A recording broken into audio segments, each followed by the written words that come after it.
एक दिन नैना चिड़िया जंगल की तरफ दाने की खोज में निकल गई थी। बहुत खोजने के बाद उनको दाना नहीं मिला। वो एक पेड़ पर आकर बैठ जाती है। नैना को दूर से कुछ दिखाई देता है। पास जाकर देखती है तो नारियल का पेड़ था। बहुत ढूंढने के बाद अच्छा हुआ मुझे यह नारियल मिल गया। अब इसमें से कुछ नारियल मैं अपनी बेटी के लिए ले जाऊंगी। फिर नैना नारियल लेकर घर की तरफ चली जाती है।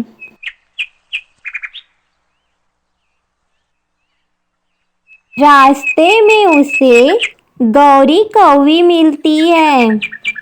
नैना बहन, आपको ये नारियल कहाँ से मिला? गौरी बहन, समुद्र वाला जो जंगल है वहीं से मुझे मिला। कालू जी, आपको पता है नैना गई थी पास वाले जंगल में, समुद्र वाला जो है वहां से नारियल लेकर आई थी। तो बोल रही थी, अच्छा हुआ मुझे नारियल मिल गया, अब मैं रोज उसी में से नारियल लेकर आऊंगी और मुझे दाना भी नहीं ढूंढना पड़ेगा। अच्छा हुआ गौरी, तुम मुझसे पूछ ली। हम लोग दाने के लिए दर बदर भटकते रहते हैं। कल से फिर हम लोग भी चलेंगे।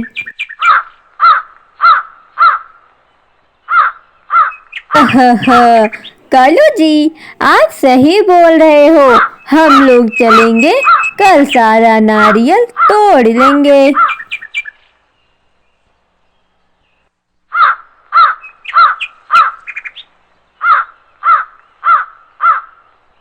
अम्मा, आपको पता है मुझे नारियल बहुत पसंद है।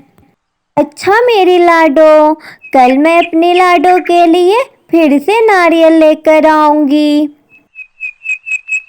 सुबह हो जाती है। इधर नैना अपनी बेटी के लिए नारियल लेने जाती है। वहां पहुंचकर देखती है तो कालू और गौरी पहले ही बहुत सारा नारियल तोड़ लिए थे। ओ नैना, तुम यहाँ क्या करने आई हो? यहाँ से भाग जाओ। अब मैं नारियल बस तोड़ूंगा, यहाँ से मैं किसी को नहीं तोड़ने दूंगा। कैसी बात कर रही हो गौरी बहन? मैं ही तो आपको इस नारियल के बारे में बताई थी और आप ही मुझे नारियल नहीं तोड़ने दे रही हो। नैना, तुम्हारी हिम्मत कैसे हुई मेरी बीबी से ऐसे बात करने की? कालू इतना बोलकर नैना को मारने लगता है। कालू और गौरी मुझे बिना मतलब में मार दिए। नैना की रोने की आवाज सुनकर वहां एक परी आ जाती है। नैना बहन, आप बिल्कुल भी मत रोइए, आप चुप हो जाइए। कालू और गौरी की सारी हरकतें मैं देख रही थी। नैना, ये लो जादुई नारियल का बीज, इसे आप अपने आंगन में लगा देना। अरे, कालू और कौवी फिर से नारियल तोड़ने आए तो फिर मैं क्या करूंगी? नैना, आप बिल्कुल भी टेंशन मत लो, ये नारियल का पेड़ उनसे खुद ही निपट लेगा। कालू, ये नारियल मैं अपनी मम्मी के लिए ले जा रही हूँ। अगर आपको भी चलना है मेरे साथ तो आप भी चल लो। ठीक है गौरी, मैं भी तुम्हारे साथ चलता हूँ और घूम कर आ जाता हूँ। फिर वो नारियल लेकर चली जाती है। इधर नैना अपने आंगन में नारियल लगा देती है। देखते देखते वो पेड़ बड़ा होने लगता है।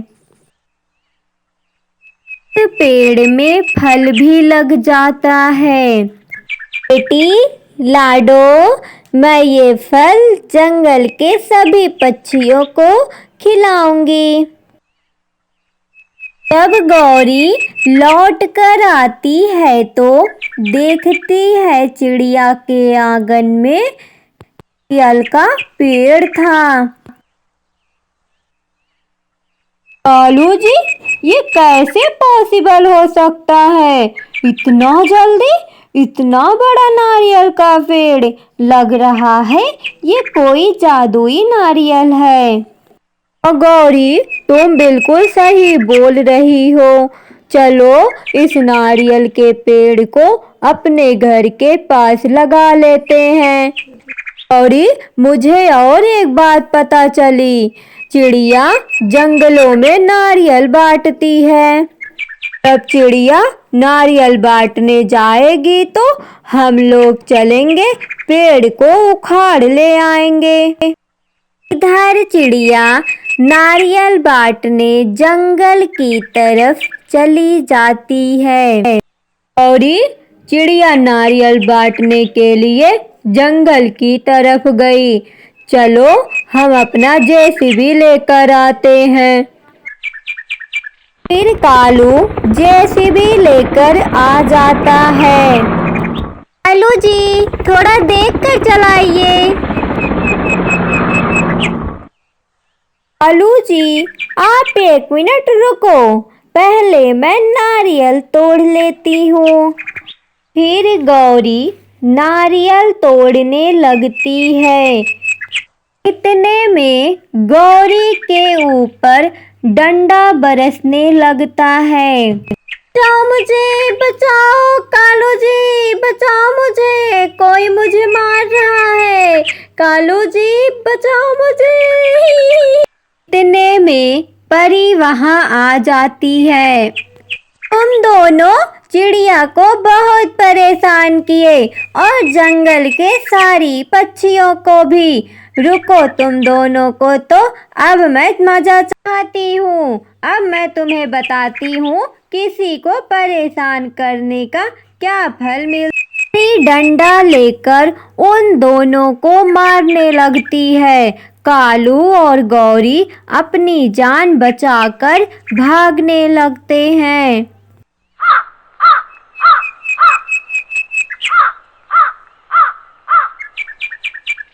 इधर जंगल के सारे पक्षी उनको देखकर हंसते हैं।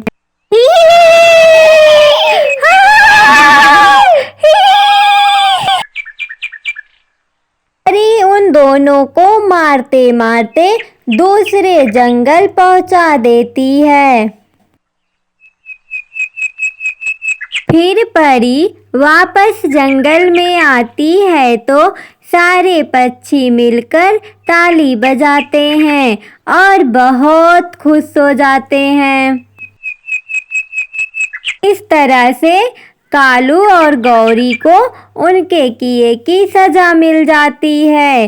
प्यारे दोस्तों, अगर हमारी वीडियो अच्छी लगी हो तो प्लीज़ हमारे चैनल को सब्सक्राइब करें और अपने दोस्तों के साथ शेयर करें। धन्यवाद।